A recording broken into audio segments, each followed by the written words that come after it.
نحمدہ ونصلی علی رسول الکریم اما بعد اعوذ باللہ من الشیطان الرجیم بسم اللہ الرحمن الرحیم الحمد للہ رب العالمین الرحمن الرحیم مالک یوم الدین صدق اللہ العظیم۔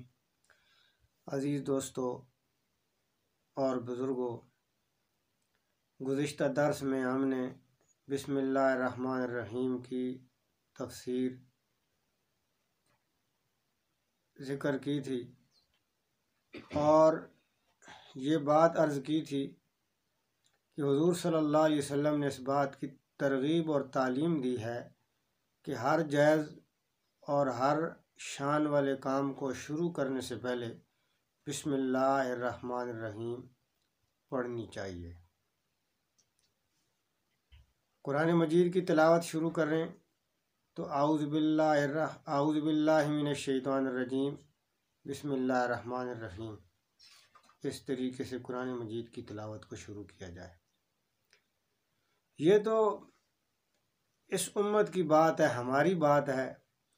اگر آپ قرآن مجید کا مطالعہ کریں تو سورہ نمل میں جہاں بسم اللہ الرحمن الرحیم کا تذکرہ آتا ہے، سورہ نمل کی آیت نمبر 30، تو حضرت سلیمان علیہ السلام کا واقعہ اس میں ذکر ہے۔ تو سورہ نمل کی وہ آیات اس بات کی گواہ ہیں کہ حضرت سلیمان علیہ السلام کے دور میں بھی کاموں کی ابتدا بسم اللہ الرحمن الرحیم سے ہوا کرتی تھی۔ تو سورہ نمل میں حضرت سلیمان علیہ السلام کا وہ واقعہ ذکر ہے۔ حضرت سلیمان علیہ السلام وہ ہستی ہیں جن کو اللہ تعالیٰ نے پوری دنیا کے اوپر حکمرانی اور بادشاہت عطا فرمائی تھی، اور جنوں کے اوپر بھی حکمرانی کیا کرتے تھے، پرندوں تک کی بولیاں سمجھتے تھے۔ صرف وہ تخت جس کے اوپر حضرت سلیمان علیہ السلام بیٹھا کرتے تھے یا پھر اس کے اوپر بیٹھ کے سفر کیا کرتے تھے، ہوائیں اس تخت کو اڑایا کرتی تھیں۔ مفسرین نے لکھا ہے کہ 4000 کرسیاں اس تخت کے اوپر لگا کرتی تھیں، اور دن میں 1 ماہ کی مسافت وہ تخت طے کرتا تھا، اور 1 ماہ کی مسافت وہ تخت رات کو طے کرتا تھا۔ اور گرمیوں کے موسم میں سورج کی تپش اور گرمی سے بچنے کے لیے کیسا انتظام تھا۔ مفسرین لکھتے ہیں کہ پرندے جمع ہو کر اس طریقے کے ساتھ اس تخت کے اوپر اڑتے تھے کہ تخت کے اوپر بیٹھے ہوئے لوگوں کو دھوپ اور اس کی گرمی سے، سورج کی کرنوں سے اور تپش سے وہ بچا لیا کرتے تھے۔ اور حضرت سلیمان علیہ السلام کو اللہ تعالیٰ نے بڑی ذہانت عطا فرمائی تھی۔ لکھا ہے کہ ان کے بچپن میں حضرت داؤد علیہ السلام کے پاس 2 عورتیں اپنا ایک فیصلہ کروانے کے لیے آئیں۔ وہ یوں کہ دونوں عورتیں اپنے معصوم بچوں کے ساتھ کہیں گئی تھیں، بچوں کو لٹا کے کسی کام میں لگ گئیں، تو اچانک بھیڑیا آیا اور ایک کے بچے کو اٹھا کے لے گیا۔ اب جب واپس آئیں تو بچہ ایک ہی تھا، تو دونوں کا آپس میں جھگڑا ہو گیا۔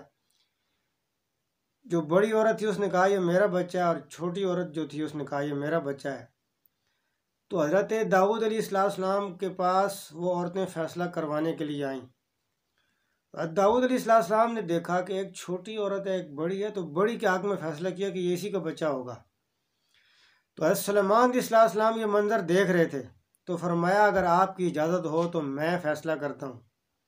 حضرت داؤد علیہ السلام نے اجازت دے دی۔ تو حضرت سلیمان علیہ السلام کی ذہانت اور کمال آپ دیکھیے۔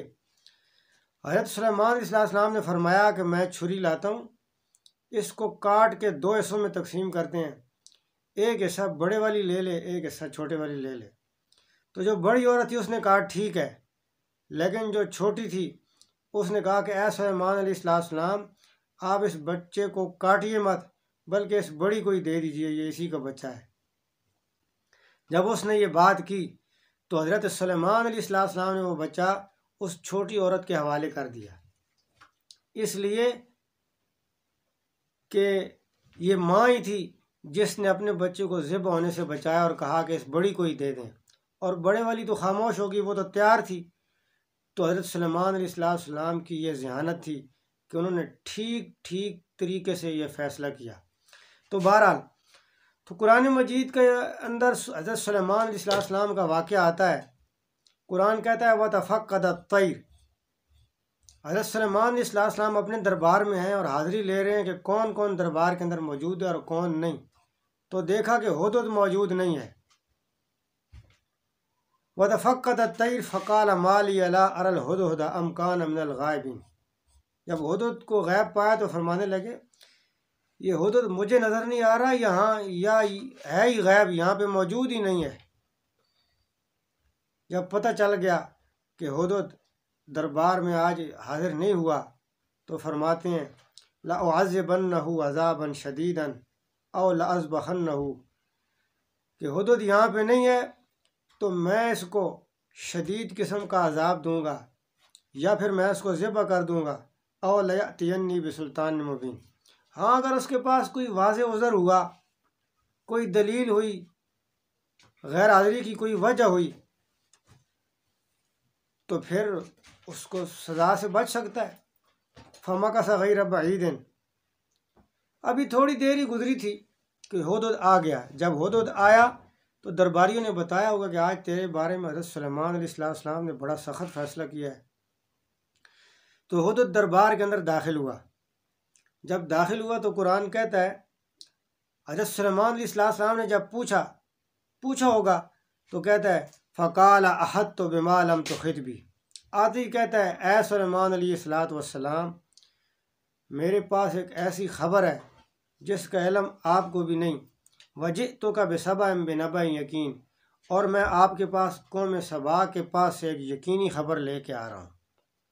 حضرت سلیمان علیہ السلام اس کی بات سن کے بڑے حیران ہوئے۔ تو ہدہد کہتا ہے انی وجدت امرأۃ، میں نے ایک ایسی عورت کو دیکھا ہے تملکہم جو حکمرانی کر رہی ہے، وأوتیت من کل شیء، اور اس کے پاس ہر ایک چیز موجود ہے، ولہا عرش عظیم، اور اس کے پاس بہت بڑا اس کا تخت بھی موجود ہے۔ اور سب سے عجیب بات جو ہدہد کو لگی اور اس نے حضرت سلیمان علیہ السلام کو بتائی وہ یہ تھی، کہتا ہے وجدتها وقومها يسجدون للشمس من دون اللہ، میں نے دیکھا ہے وہ عورت بھی جو حکمران ہے اور اس کی رعایا جو دوسرے لوگ ہیں وہ سارے سورج کو سجدہ کر رہے ہیں، اللہ تعالیٰ کو چھوڑ کے، یعنی اللہ کا سجدہ نہیں کر رہا ہے، اللہ کی عبادت نہیں کرتے بلکہ سورج کی عبادت کرتے ہیں۔ حضرت سلیمان علیہ السلام نے جب ہدہد کی ساری بات سنی تو فرمایا اچھا سننظر اصدقت ام کنت من الکاذبین، ان قریب ہم دیکھتے ہیں کہ تو سچ کہہ رہا ہے یا تو جھوٹوں میں سے ہے۔ پھر حضرت سلیمان علیہ السلام نے ہدہد سے کہا کہ میں تجھے ایک خط لکھ کے دیتا ہوں، یہ خط لے جاؤ ان کی طرف ڈال دو اور پھر دیکھنا کہ وہ کیا کرتے ہیں۔ تو مفسرین نے لکھا ہے کہ ہدہد وہ خط حضرت سلیمان علیہ السلام کا لے کر گیا، روشن دان کے رستے سے اندر داخل ہوا، اور وہ ملکہ بلقیس اپنے تخت کے اوپر سو رہی تھی، اس کے سینے کے اوپر خط رکھ دیا اور خود روشن دان میں بیٹھ کے دیکھنے لگا۔ جب اس کی آنکھ کھلی، خط پڑھا تو فوراً اس نے اجلاس بلایا، جو اس کے اپنے مشیر تھے، جو سردار تھے، ان کو بلایا۔ تو قرآن مجید نے ذکر کیا ہے قالت یا ایھا الملأ، جب سارے مشیر اور بڑے بڑے سردار جمع ہو گئے تو کہتی ہے اے سردارو انی القی الی کتاب کریم، میری طرف ایک بڑا معتبر قسم کا خط ڈالا گیا ہے۔ اب خط پڑھ کے سناتی ہے تو پہلی سطر یہ تھی انہ من سلیمان و انہ بسم اللہ الرحمن الرحیم۔ تو جو آیت میں نے سنانے کے لیے یہ ساری بات شروع کی تھی انہ من سلیمان و انہ بسم اللہ الرحمن الرحیم، خط کی ابتدا ایسے ہوئی کہ یہ خط سلیمان علیہ السلام کی طرف سے ہے اور اس خط کو شروع کیا گیا ہے بسم اللہ الرحمن الرحیم سے۔ تو پتہ چلا کہ حضرت سلیمان علیہ السلام کی شریعت میں بھی کاموں کی ابتدا بسم اللہ الرحمن الرحیم سے ہوا کرتی تھی، اس لیے حضرت سلیمان علیہ السلام نے اپنے خط کی ابتدا بسم اللہ الرحمن الرحیم سے کی ہے۔ تو بہرحال بسم اللہ الرحمن الرحیم میں یہ جو با ہے، اس میں علماء نے ایک نقطہ لکھا ہے، اور وہ نقطہ یہ ہے کہ یہ با لفظ بر سے لیا گیا ہے، اور بر کا معنی ہوتا ہے نیکی۔ جس طرح کہ سورہ بقرہ میں اللہ تعالیٰ ارشاد فرماتے ہیں لیس البر ان تولوا وجوہکم قبل المشرق والمغرب، تو بر کا معنی ہے نیکی اور احسان۔ تو یہ لفظ با اس بات کی طرف اشارہ کرتا ہے کہ اللہ تعالیٰ اپنے بندوں کے اوپر نیکی اور احسان دنیا و آخرت میں کرتے رہتے ہیں۔ جیسے کہ سب سے بڑی نیکی اور سب سے بڑا احسان اللہ تعالیٰ جو آخرت میں بندے کے ساتھ کریں گے وہ یہ ہے کہ اپنا دیدار نصیب فرمائیں گے۔ جیسے اللہ تعالیٰ ارشاد فرماتے ہیں وجوہ یومئذ ناظرہ الی ربہا ناظرہ، کہ اس دن بہت سارے خوش نصیب چہرے ایسے ہوں گے جو اپنے رب کو دیکھ رہے ہوں گے۔ صحابہ اکرام کے سامنے جب یہ آیت آئی تو ان کے دل میں ایک سوال پیدا ہوا، جس کا جواب نبی کریم صلی اللہ علیہ وسلم نے دیا۔ سوال یہ پیدا ہوا کہ دنیا میں جب بہت سارے انسان کسی کو دیکھنے کے لیے جمع ہوتے ہیں تو قریب والے لوگ تو بڑی آسانی سے دیکھ لیتے ہیں، لیکن دور والے نہیں دیکھ سکتے، ان کو دیکھنے میں مشکل پیش آتی ہے۔ تو قیامت کے دن جب اتنی انسانیت وہاں پہ موجود ہوگی اور وہ سارے ہی لوگ جب اللہ تعالیٰ کے چہرے کی طرف دیکھ رہے ہوں گے تو کیسے سارے لوگ آسانی کے ساتھ اللہ تعالیٰ کا دیدار کر سکیں گے؟ تو آپ صلی اللہ علیہ وسلم نے فرمایا میرے صحابہ پریشان ہونے کی ضرورت نہیں ہے۔ جس طرح اس دنیا کی زندگی میں سورج کو ساری کائنات کے سارے انسان بغیر کسی تکلیف کے دیکھ سکتے ہیں، اسی طرح قیامت کے دن اللہ تعالیٰ کے چہرے کو بھی سارے لوگ بغیر کسی تکلیف کے دیکھ سکیں گے۔ تو بہرحال جی یہ با بر سے لیا گیا ہے، اور بر کا معنی ہے نیکی اور احسان، اور اللہ تعالیٰ اپنے بندوں کے اوپر احسان کرتے ہیں۔ تفسیر فتح العزیز میں ایک حدیث صحیح موجود ہے کہ نبی کریم صلی اللہ علیہ وسلم ارشاد فرماتے ہیں ایک فاحشہ عورت کی اللہ تعالیٰ نے بخشش کی صرف اس وجہ سے کہ وہ رستے میں جا رہی تھی، دیکھا ہے کنویں کے کنارے ایک پیاسا کتا بیٹھا ہوا ہے، اب پانی نکالنے کا وہاں پہ کوئی بندوبست نہیں، اور اس کتے کی پیاس کی شدت کی وجہ سے زبان باہر نکلی ہے۔ تو اس فاحشہ عورت کو بڑا ترس آیا، اس نے اپنا موزہ اتارا، اپنے دوپٹے کے ساتھ باندھا، کنویں کے اندر ڈالا اور پانی نکال کے اس پیاسے کتے کو پلا دیا۔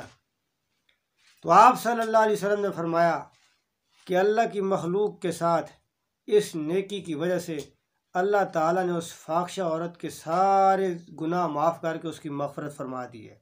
یہ ہے اللہ تعالیٰ کی طرف سے احسان، یہ ہے اللہ تعالیٰ کی طرف سے نیکی۔